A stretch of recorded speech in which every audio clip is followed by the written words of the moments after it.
Pria itu akan tenggelam sepenuhnya ke dalam rawa. Tapi dia tidak panik sama sekali. Sebaliknya, mata petani itu tertuju pada 2 ekor musang kecil di atas pohon. Tak disangka, musang kecil itu sepertinya paham betul maksudnya. Baru saja terlihat hewan di depan bergerak ke arah pria itu datang. Namun dengan perawakannya yang kecil, ia sama sekali tidak mampu menarik pria itu. Saat ini, musang kecil juga tidak menganggur. Baru saja melihatnya mengunyah kulit pohon dengan gigi tajam. Dengan cara ini, cabang-cabang secara bertahap membengkok di bawah kerjasama mereka. Pria itu pun meraihnya di saat yang tepat, namun terkejut karena kekuatannya terlalu besar. Cerpelai itu langsung dilempar ke bawah. Ia menepuk-nepuk kaki kecilnya dan meminta bantuan pria itu. Namun ketika pria itu bangun, dia sangat lelah dan kesulitan bernapas. Kemudian dia menyandarkan kepalanya ke batu untuk beristirahat. Pada titik ini, cerpelai kecil tidak tahan lagi. Dengan sangat cepat ia jatuh sepenuhnya ke dalam rawa. Dan lakukan perjuangan terakhir. Hal ini membuat musang kecil yang tersisa sangat khawatir.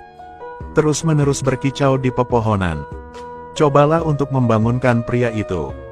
Untungnya pria itu bereaksi dengan cepat. Setelah itu dia tidak berani menunda.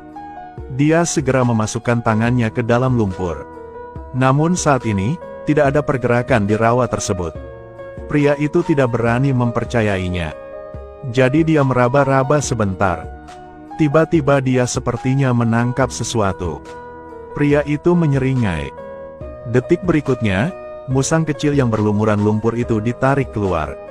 Tadinya bulu cerpelai bersih, tapi sekarang seperti air mengalir ke saluran pembuangan. Mata jernihnya agak bodoh. Persis seperti dia. Pemeran utama pria segera memutuskan untuk membawa mereka berdua bersamanya. Dan menamakannya Sabe dan Besa. Di tengah perjalanan, seekor elang hitam tiba-tiba terbang di depan pria tersebut. Kemudian ia menatapnya hidup dan mati. Pria itu memperhatikan sesuatu yang tidak biasa. Sehingga kemungkinan berkomunikasi dengan hewan kembali terbuka. Dari mata elang hitam, dia menemukan. Ternyata ada binatang yang sedang diburu di depan. Jadi dia segera sampai di sana. Benar saja, ada 2 orang yang mengelilingi seekor harimau hitam. Sebagai raja para binatang, manusia tentu tidak akan membiarkan hal ini. Saat dia menggunakan kesempatan ini, dia menemukan pemahaman diam-diam antara kedua musang tersebut. Dia kemudian melepaskan Sabe dan Besa. Baru saja melihat 2 musang kecil berebut tempat pertama. Cepat ambil senjatanya tepat di bawah hidung musuh. Tidak ada senjata serangan jarak jauh. Kedua tentara ini sama sekali bukan tandingan pria itu. Melihat hanya 2-3 pukulan dikalahkan olehnya. Tidak terduga saat ini. Bala bantuan musuh datang tiba-tiba dengan busur di tangan. Pada saat kritis, seorang pria berteriak aneh ke langit. Detik berikutnya, elang hitam tadi muncul kembali. Kemudian salah satu kakinya menendang prajurit yang terjatuh dari kudanya. Lihatlah prajurit terakhir ini. Harimau hitam akan mengambil tindakan. Pria itu pun langsung mengerti. Jadi lemparkan anak panah untuk membebaskan harimau hitam itu. Harimau hitam, yang marah dalam waktu lama, langsung berlari ke arah prajurit itu. Akhirnya ia berhasil membalaskan dendamnya. Sebagai imbalan untuk menyelamatkan nyawa pria itu, Danau Hitam memutuskan untuk tinggal dan melindunginya. Melihat itu, elang hitam yang terbang di udara tak mau kalah. Hingga saat ini, ia belum memiliki 2 jenderal lagi dalam perjalanan pengalamannya. Hari ini, dia tiba-tiba menemukannya di tepi sungai. Mandi kecantikan, untuk mengagumi keharumannya.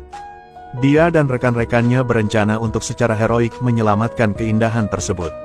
Sebagai langkah awal, mereka mengeluarkan musang kecil terlebih dahulu. Mencuri pakaian wanita itu saat dia tidak memperhatikan dan melarikan diri dalam sekejap. Apa yang terjadi selanjutnya persis seperti prediksi pria itu.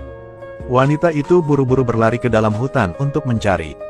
Saat itulah harimau hitam diutus, dan wanita itu benar-benar ketakutan. Lalu dengan auman harimau hitam, suasana langsung naik ke klimaks.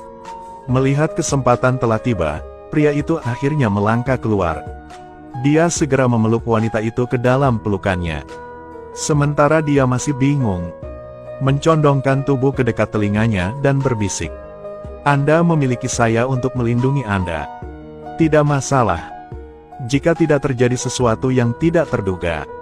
Separuh hati gadis itu telah diambil. Sekarang ikuti saja rencananya. Tahun depan mereka akan bisa menggendong bayi gemuk mereka. Namun di luar dugaan, harimau hitam itu tergeletak dan tidak berbuat apa-apa. Berpura-puralah sebentar. Masih belum selesai. Orang berikutnya menyarankan sesuatu, tetapi harimau hitam itu tetap tidak bergerak. Hingga pria itu kehilangan kesabaran dan berteriak. Harimau hitam baru dengan enggan pergi.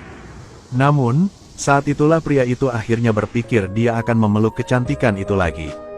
Kejutan. Kamu orang yang baik. Melihat wanita itu pergi, pria itu patah hati.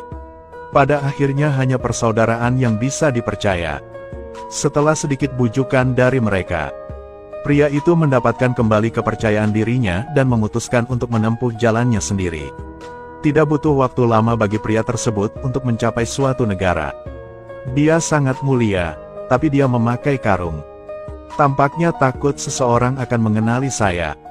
Penyihir itu mengangkat anak itu tinggi-tinggi. Detik berikutnya, buang ke dalam lubang api. Pria yang memiliki rasa keadilan tidak bertindak.